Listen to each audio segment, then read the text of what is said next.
To begin, open the Instagram app on your phone. Now go to your profile from the bottom right corner.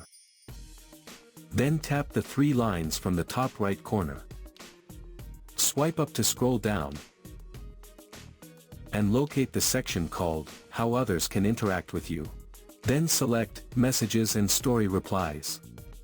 Under the, How People Can Reach You section, tap, Message Requests. At the bottom of the page, under, Types of Message Requests, you will see, Hide Unwanted Message Requests. Simply toggle the slider on to enable it.